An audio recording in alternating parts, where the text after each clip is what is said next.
सुबह से हम इसी चैनल पर आपके सामने खबर कवर किए थे, अगर सुबह सुबह आपको याद हो। उसके बाद हमने एक मीम बनाया था और उस मीम में कुछ इस प्रकार के कैरेक्टर्स डाले थे, मैंने अपने सोशल मीडिया पर शेयर भी किया था। और उस मीम में कुछ इस तरह की चीज़ें हमारी टीम ने बना के डाली। क्या थी? घटनाएं चल रही थी ऋषि सुनक वर्सेस वर्तमान में लिज ट्रस सरकार की। और लिज ट्रस सरकार ने जिस तरह के प्रयास किए अपने मंत्रियों को अपॉइंट करने के, फिर हटाने के, और ऋषि सुनक शांति से बैठ करके बस देखते रहे कि लिज ट्रस कब तक सरकार में रहेंगी। स्थितियां कुछ इस प्रकार से बनी कि लिज ट्रस तो मौन रहे, ऋषि सुनक तो मौन रहे, लेकिन सुवेला एंडरसन ने इस्तीफा दे दिया। जो वित्त मंत्री थे उन्होंने इस्तीफा दे दिया। इन्होंने सॉरी मांग लिया। 2 दिन पहले इन्होंने अपने इंटरव्यू में कहा कि आई एम सॉरी कि मैंने जो डिसीजन लिए वो ब्रिटेन के हित में नहीं है, लेकिन जब तक अगले मतलब आने वाले समय तक तो मैं सरकार में रहूंगी। 2 दिन पहले का इंटरव्यू भी हमने सुनाया था। लेकिन अब क्या है, परिस्थितियां बदल चुकी हैं। तीनों ने इस्तीफा दे दिया है भाई। और ये भाई साहब बड़े ही शांति से तालियां बजा रहे हैं, रिजाइन रिजाइन रिजाइन, जिन्हें इस घटना से कुछ पता नहीं है क्या हो रहा है। चलिए शुरुआत करते हैं। ताजा खबर यह है जनाब कि लिज ट्रस ने यूके के प्राइम मिनिस्टर के पद से इस्तीफा दे दिया है। कौन है लिज ट्रस?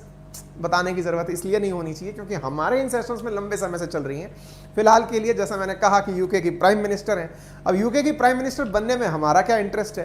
क्योंकि भाई भारतीय मूल के एक व्यक्ति ऋषि सुनक इनके साथ चुनावों में दावेदारी में थे, जिनको पार्टी सांसदों ने तो सबसे ज्यादा वोटों से आगे कर दिया था। लेकिन यूके की कंजर्वेटिव पार्टी के जो और सदस्य हैं उन्होंने राजनीति, जैसे अभी अपने इंडिया में हुआ है ना, मल्लिकार्जुन खड़गे वर्सेस शशि थरूर प्रकार का चुनाव हुआ जिन्हें खड़गे साहब जीत के आ गए, कुछ उसी प्रकार का इलेक्शन इनका भी हुआ। और उसी इलेक्शन के अंदर ऋषि सुनक पीछे रह गए और खड़गे साहब जीत गए, ऐसे समझ लीजिए, यानी कि लिज ट्रस जीत गई।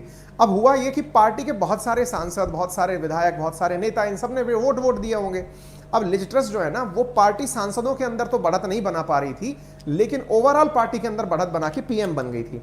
ऋषि सुनक ने लोगों को उस समय भी चेतावनी दी थी कि मैडम जिस प्रकार की पॉलिसी की चर्चा कर रही हैं कि हम सत्ता में आ गए तो ये कर देंगे, ये पूरी तरह फ्लॉप साबित होगा। ये केवल फेरी टेल्स हैं, ये केवल परी कथाएं हैं। इस आधार पर देश की इकोनॉमी को नहीं सुधारा जा सकता।